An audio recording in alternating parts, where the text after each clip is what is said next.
Hi everyone, this is Lauren M. with the onboarding team, and I'm thrilled to be welcoming you to Tripleseat. We are excited that you're going to be migrating over from Gather. In this video, I'm going to show you some of the basics of Tripleseat and some of the features that our successfully migrated customers are loving. If you want a more extensive look at Tripleseat and how it works, please check out our many videos on Tripleseat University, which is our online education tool where you can learn the software at your own pace. You will be comfortable with a lot of the features in Tripleseat as they're very similar to what you already know in Gather. Your customers will still submit an inquiry wherever you have your lead form up on the internet, so places like your website, Facebook, Instagram, etc. And then the lead submitted will come right into the software for you to manage. Once you're onboarded, you will receive setup codes to replace your Gather lead form with your new Tripleseat lead form so that all new leads will arrive directly into Tripleseat. When this lead arrives, you will be notified by email and you'll see it land on your Tripleseat dashboard, which is going to be replacing your Gather homepage. Our migrated customers love the organization of this new look. When you click on your new lead from the dashboard, you now have the ability to email back and forth with this lead about their inquiry. So the guest general discussion is how you would talk to your customer. And then you can also have internal staff discussion that the customer will not be able to see. Anything you discuss on the lead level, staff, or customer will carry over once you decide to convert this lead to an event. Something else our migrated customers really enjoy is that when you open this lead, you're going to see any events that are already on the calendar for the same date showing on the right.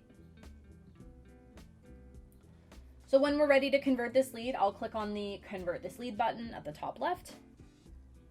And first, I want to go over some definitions.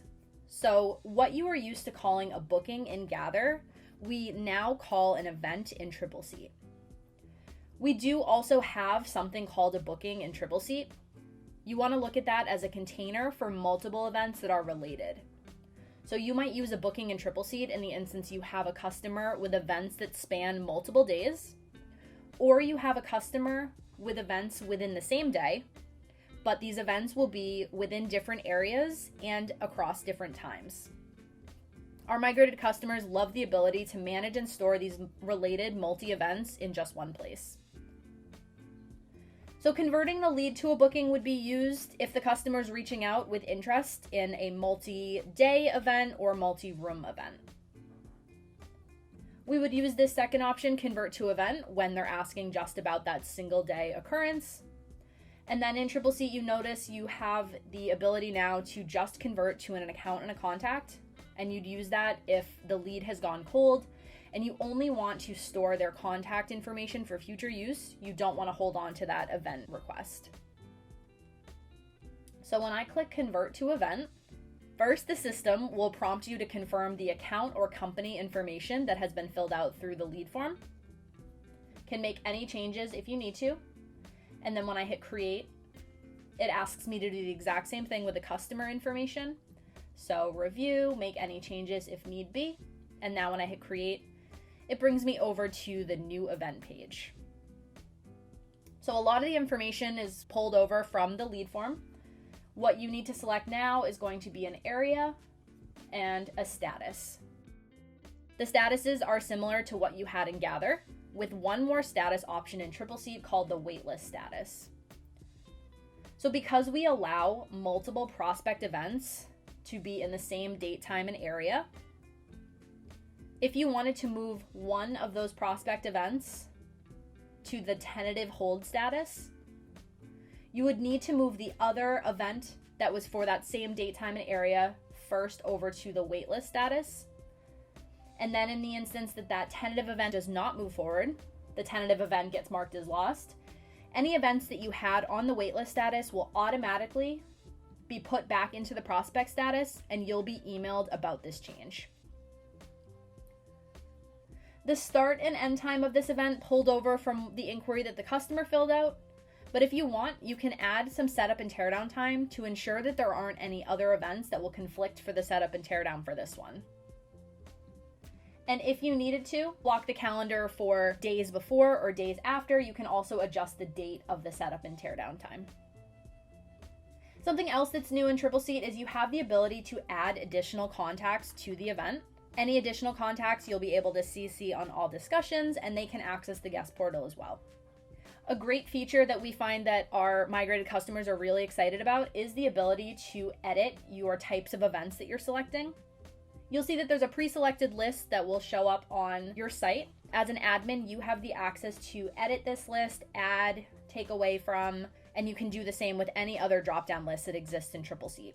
So you can edit the options for lead sources, payment types, event loss reasons, and more. So when events are created, you'll be able to see these events showing on your calendar.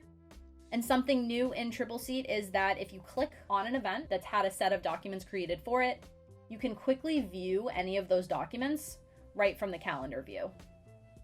Also new to your calendar are going to be the note features. So if you see the little speech bubble in the top left corner of every day, you can use these notes purely for communication. If you have a note that you want the team to see, something new is you can use the notes to block off space. So let's say you've just painted the main dining room. We can't have any events, so I'm going to click off the area that's affected. If it's just for the 31st, just leave it all day. Maybe it's just for a few hours during the 31st, or if it's going to be for multiple days, we can't have an event because of this painting. You can set that time frame. And now when I click prevent bookings for the duration of this note on the left, no one's going to be able to accidentally book an event in this area for the time that there's construction going on, and you don't have to put in 7 24-hour long events to block this space off, creating false data for you guys. Just putting in this one note will take care of that for you.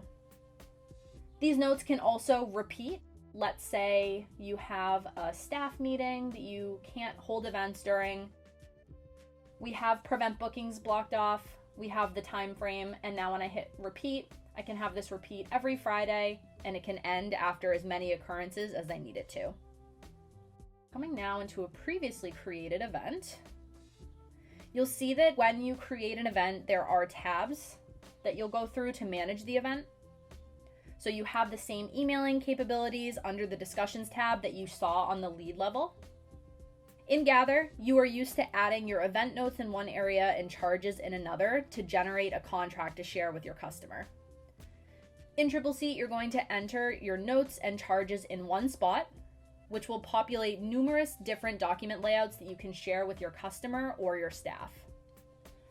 So these documents have already been created for this test event. When you need to create a set of documents, you'll click the Add a Document to this event on the right. And when you choose Contract and Event Order, it's going to bring up this one page where you put all of your notes and your charges in the same area. Our newly migrated customers love the customization of our documents. You're able to work with your onboarding specialist to ensure these documents have absolutely everything that you need them to.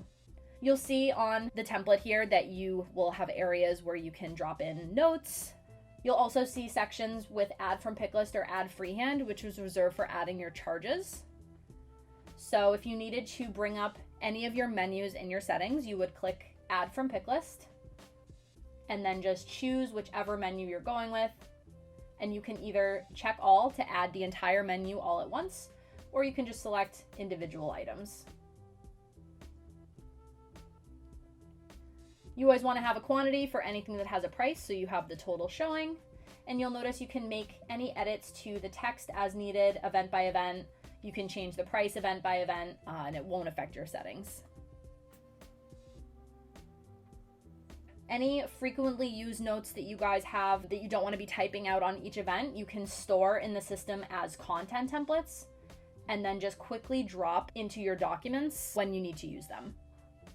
You'll notice the billing widget will break out your charge totals by category. You have your billing details populating from settings, and then you have the ability to automatically have a deposit created for you right from your documents.